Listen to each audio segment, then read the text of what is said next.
Hello दोस्तों, मेरा नाम है स्नेहासिस पारी। आपको इस वीडियो लेक्चर में स्वागत करता हूँ। I welcome you all to this video lecture. So in this video lecture I will be discussing about some of the topics related to science and technology. So इस वीडियो में हम discuss करेंगे science and technology के बारे में, या फिर जो क्वेश्चंस प्रीलिम्स एग्जामिनेशन में आने वाला है वो भी हम डिस्कस करेंगे। ठीक है ना? क्या डिस्कस करेंगे? Science and technology related some of the very prior important questions हम डिस्कस करेंगे।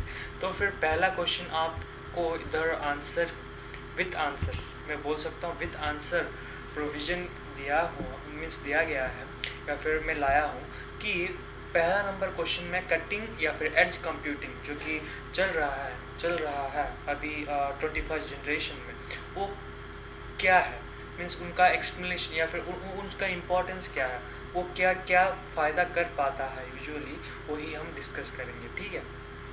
तो फिर उससे पहले आप इधर देख सकते हो कि पहला नंबर क्वेश्चन क्या दिया है, with the rapid increase in the assessing the data. Usually जब डाटा के नाम आएगा तो फिर हमको एक ही समझ आ गया, मीन्स डाटा एनालिटिक्स। डाटा को कैसे एनालाइज करना है, डाटा को कैसे मीन्स एक रॉ डाटा है उसको कैसे एनालाइज करना है, वही है एसेसिंग ऑफ डाटा। ठीक है? हम साइंटिफिक वर्ड्स में हम बोल सकते हैं उसको डाटा एनालिटिक्स। ठीक है? तो उसके बाद it is expected that the user और the near future most of the processing will be done by using edge computing.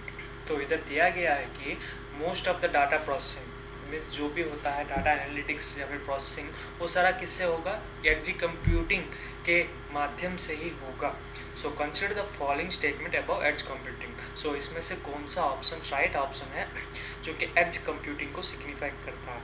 Usually which of the following option is the right option for the above given question, हम बोल सकते हैं। ठीक है? तो फिर इधर देख सकते हो पहला नंबर ऑप्शन क्या है, it is a centralised computing paradigm. So it is a centralised computing paradigm. जब ये वर्ड सेंट्रलाइज जब आएगा हमको एक ही सिग्निफाई होगा कि artificial intelligence and machine learning. ठीक है? ये दोनों वेरी इंपॉर्टेंट रोल प्ले करता है जो कि सेंट्रली ऑथेंटिकेटेड है। ठीक है? वो दोनों लैंग्वेज क्या है, सेंट्रली ऑथेंटिकेटेड है, ना कि एज कंप्यूटिंग। ठीक है? तो फिर पहला नंबर ऑप्शन हम इजीली बोल सकते हैं कि वो गलत ऑप्शन है। तो दूसरे ऑप्शन जो कि राइट ऑप्शन है, क्यों राइट ऑप्शन है वो हम पढ़ेंगे एक्सप्लेनेशन पार्ट में।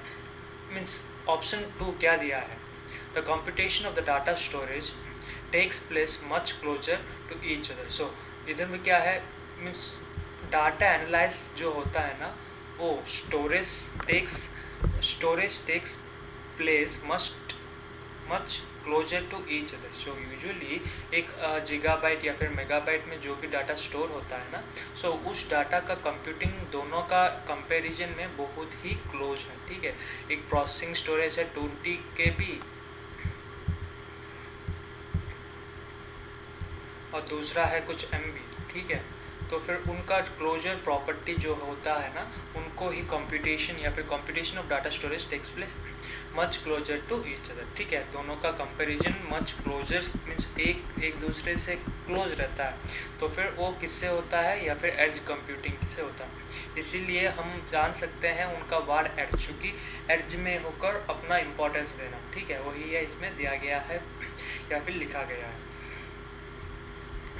तो फिर third number option, you might be having the visualization here itself that in generally it execute big data concept with reduced latency and period. So जब हम big data के बारे में आएंगे तो big data क्या करता है, big data जो कि machine oriented जो कि होता है, machine oriented को significant लेकर वो अपना प्रोसेसिंग करता है, ना कि एज कंप्यूटिंग का। ठीक है? तो फिर बिग डाटा ऑप्शन भी गलत है। ठीक है? तो फिर option number 3 is also the wrong option for the above given question. So only option 2 is the right answer, which is here given. Only 2 is the right answer. तो फिर देर नहीं करते हैं, हम चले जाते हैं एक्सप्लेनेशन पार्ट में। So what is there in the explanation part which we will be discussing? Okay, हम वो भी डिस्कस करेंगे कि एक्सप्लेनेशन पार्ट में यूजुअली क्या लिखा गया है या फिर क्या दिया गया है। तो फिर देर नहीं करते हैं, उसमें भी चले जाते हैं।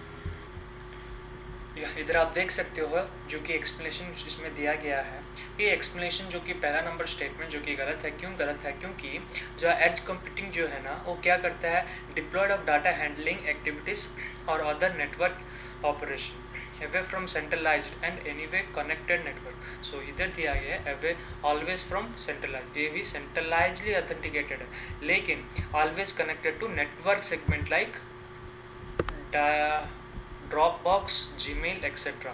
and towards individual of data capture such a endpoint like laptop, tablet, etc. So statement 1 is not correct. इधर में centralized क्यों नहीं है या फिर दिया गया है centralized का एक extension क्यों नहीं है edge computing, क्योंकि edge computing is defined as the development of data handling activities. ठीक है, edge computing क्या करता है, डाटा हैंडलिंग एक्टिविटीज और other networks operations away from network, sorry always from whom, from centralized and anyway connected to network and anyway and always connected to, always from centralized and always connected to network segment. ठीक है, ये दोनों क्या करता है, connect रहता है। ठीक है, कनेक्ट किससे रहता है, नेटवर्क सेगमेंट से एंड ऑपरेशनल या फिर सेंट्रलाइज सेगमेंट है, दोनों का कनेक्शन रहता है। जैसे कि हम जानते हैं Dropbox, Gmail and etcetera. So end towards individual data capture, so individual का डाटा भी कैप्चर वो कर लेता है, कौन, बिग डाटा या सॉरी एज कंप्यूटिंग। ठीक है, such edge end point like laptops and tablet. So statement 1 is not correct. So statement 1 क्यों करेक्ट नहीं है वो आप इधर देख सकते हो या फिर एक्सप्लेनेशन इसमें प्रोविजन दिया गया है। ठीक है, उसके बाद it is an extension of cloud computing. ठीक है, एक क्या है, एक क्लाउड कंप्यूटिंग का बहुत ही बड़ा योगदान है।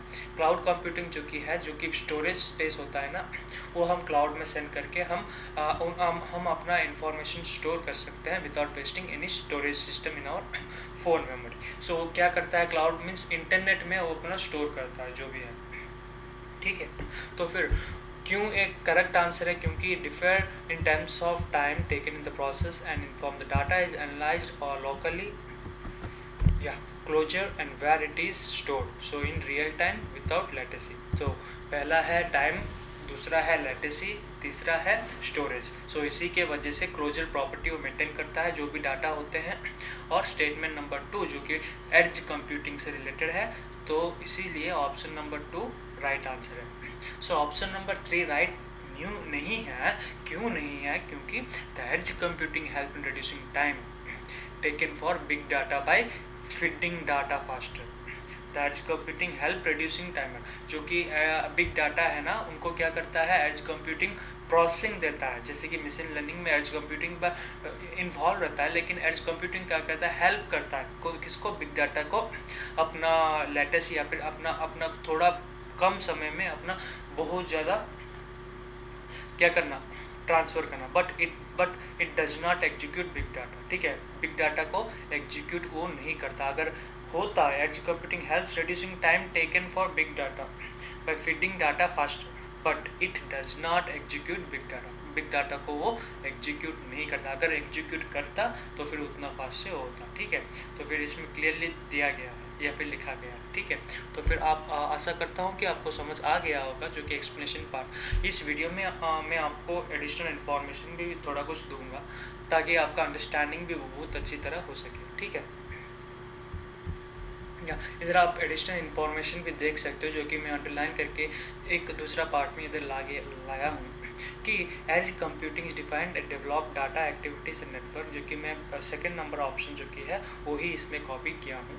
क्यों किया हूँ, क्योंकि वो क्या है, away always from centralised and always connected network segment, वो ही बहुत ही इम्पॉर्टेंट रोल प्लेस करता है, क्योंकि वो क्या है, सेंट्रलाइज सिस्टम है।